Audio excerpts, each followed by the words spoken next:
भारत के प्रधानमंत्री नरेंद्र मोदी को grand cross of the award of Makarios तृतीय सम्मान किस देश ने प्रदान किया? इसका करेक्ट आंसर है साइप्रस। साइप्रस ने प्रधानमंत्री नरेंद्र मोदी को द्वीपीय देश के सर्वोच्च सम्मान grand cross of the award of Makarios तृतीय से सम्मानित किया। साइप्रस के राष्ट्रपति द्वारा प्रधानमंत्री को यह पुरस्कार प्रदान किया गया। प्रधानमंत्री नरेंद्र मोदी 15 जून से साइप्रस, कनाडा और क्रोएशिया की 5 दिवसीय यात्रा पर रवाना हुए। यह यात्रा ऑपरेशन सिंदूर के बाद उनकी पहली अंतर्राष्ट्रीय यात्रा है। प्रधानमंत्री मोदी ने अपने इस दौरे की शुरुआत 15 से 16 जून तक साइप्रस की ऐतिहासिक 2 दिवसीय यात्रा से की। 2 दशकों में ऐसा पहली बार है जब किसी भारतीय प्रधानमंत्री ने इस देश का दौरा किया हो। Grand cross of the award of Makarios तृतीय, इस सम्मान की शुरुआत 1991 में की गई और साइप्रस में यह एक प्रतिष्ठित सम्मान है। इसका नाम देश के पहले राष्ट्रपति आर्क बिशप मकारियोस तृतीय के नाम पर रखा गया है। यह साइप्रस या अंतर्राष्ट्रीय समुदाय के लिए असाधारण सेवा और योगदान को मान्यता देता है। यह पुरस्कार आमतौर पर साइप्रस के राष्ट्रपति द्वारा प्रदान किए जाते हैं। हाल ही में किसने भारत के G20 शेरपा पद से इस्तीफा दिया? इसका करेक्ट आंसर है अमिताभ कांत। वरिष्ठ नौकरशाह और सुधारवादी अमिताभ कांत ने भारत के G20 शेरपा के पद से आधिकारिक रूप से इस्तीफा दे दिया है। इसके साथ ही उनका 45 वर्षों का सार्वजनिक सेवा का सफ़र भी समाप्त हुआ। उन्होंने 16 जून 2025 को भारत के G20 शेरपा पद से औपचारिक रूप से इस्तीफा दे दिया है। उन्होंने लिंक्डइन पर माई न्यू जर्नी शीर्षक से पोस्ट किया, जिसमें उन्होंने अपने इस्तीफे की घोषणा की। इसके साथ ही उन्होंने यह भी घोषणा की कि अब वे सरकार से परे स्टार्टअप्स, उद्यमिता, शोध संस्थानों और शिक्षा के क्षेत्र में कार्य करेंगे। अधिकारी अमिताभ कांत ने भारत द्वारा G20 प्रेसिडेंसी संभालने के कुछ महीने पहले ही जुलाई 2020 में भारत के G20 शेरपा के रूप में नियुक्त किया गया था। अपने पद पर रहते हुए इन्होंने अफ्रीकी संघ को G20 में स्थायी सदस्य बनवाने में अहम भूमिका निभाई और डिजिटल सार्वजनिक अवसंरचना, जलवायु वित्त और महिला नेतृत्व विकास को वैश्विक एजेंडे में शामिल कराया। G20 शेरपा के रूप में उद्देश्य और भूमिका: भारत का प्रतिनिधित्व करते हुए वैश्विक मंचों पर नीति निर्धारण और विकास प्राथमिकताओं का सहमति बनाना, बहुपक्षीय मंचों पर भारत के हितों को आगे बढ़ाना। इसके साथ ही डिजिटल सार्वजनिक ढांचे, जलवायु परिवर्तन और समावेशी विकास जैसे क्षेत्रों में भारत की वैश्विक नेतृत्व भूमिका को प्रदर्शित करना। हाल ही में बनी हॉप कैच को अमान्य घोषित किया गया है। यह नियम किस खेल से संबंधित है? इसका करेक्ट आंसर है क्रिकेट। हाल ही में क्रिकेट से संबंधित नियम बनी हॉप कैच को अमान्य घोषित किया गया है। क्रिकेट के नियमों के संरक्षक मैरिलबोन क्रिकेट क्लब ने सीमा रेखा के बाहर से हवा में छलांग लगाकर की जाने वाली बनी हॉप यानी हवा में एक बार से ज़्यादा उछलकर कैच को पकड़ने को अमान्य घोषित कर दिया है। इसका उद्देश्य है हवा में कैच लेने के दायरे को स्पष्ट और निष्पक्ष बनाना और फेयर और शानदार फील्डिंग को बढ़ावा देना, लेकिन नियमों की आत्मा को भी बनाए रखना है। यह नया नियम ICC द्वारा 17 जून से बांग्लादेश और श्रीलंका के बीच शुरू होने वाले टेस्ट सीरीज से लागू होगा। इस नए नियम के लागू होने के बाद से BBL 2023 के दौरान माइकल नेसर, 2020 में मैट टेंशा की मदद से टॉम बेटन द्वारा लिए गए शानदार कैचेस आगे से वैध नहीं माने जाएंगे। पहले का नियम: यदि फील्डर बाउंड्री के बाहर से कूदते हुए हवा में रहकर गेंद को कई बार छूता था तो वह कैच मान्य माना जाता था, बशर्ते अंतिम पकड़ मैदान के अंदर हो। नए नियमों के अनुसार यदि कोई फील्डर बाउंड्री के बाहर से कूदकर हवा में गेंद को छूता है तो वह केवल एक बार में ही ऐसा कर सकता है।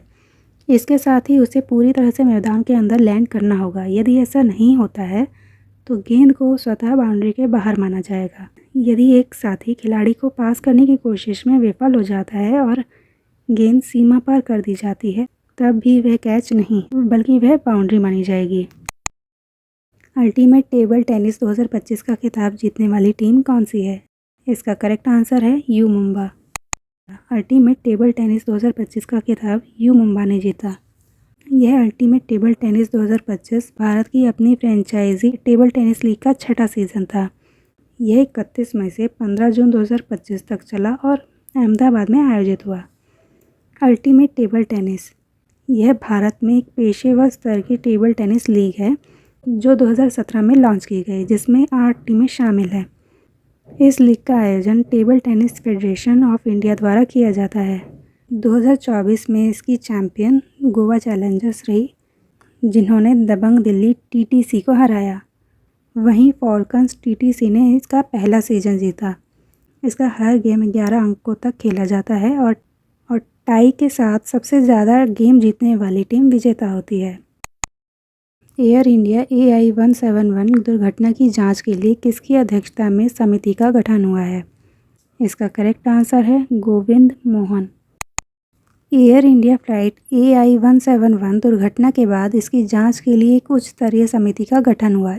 इसकी अध्यक्षता केंद्रीय गृह सचिव गोविंद मोहन करेंगे।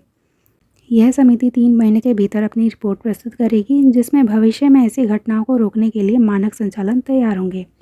विमान दुर्घटना जांच ब्यूरो द्वारा एक अलग जांच भी की जा रही है, जो दुर्घटना के तकनीकी पहलुओं को देख रही है। अहमदाबाद से लंदन के लिए उड़ान भरने वाला एयर इंडिया विमान पिछले हफ्ते उड़ान भरने के तुरंत बाद ही दुर्घटनाग्रस्त हो गया। कौन सा देश ब्रिक्स का 10वां साझेदार देश बन गया है? इसका करेक्ट आंसर है वियतनाम। वियतनाम ब्रिक्स का 10वां साझेदार देश बन गया है। ब्रिक्स के 10 साझेदार देशों में शामिल हैं Belarus, Bolivia, Kazakhstan, Cuba, Malaysia, Nigeria, Thailand, Uganda, Uzbekistan और वियतनाम 10वां ब्रिक्स साझेदार बन गया है। ब्रिक्स एक अंतर सरकारी संगठन है जिसकी स्थापना 2009 में की गई। इसमें 11 देश शामिल हैं, जिनमें ब्राज़ील, रूस, भारत, चीन, दक्षिण अफ्रीका, सऊदी अरब, मिस्र, इथियोपिया, इंडोनेशिया, ईरान और संयुक्त अरब अमीरात है।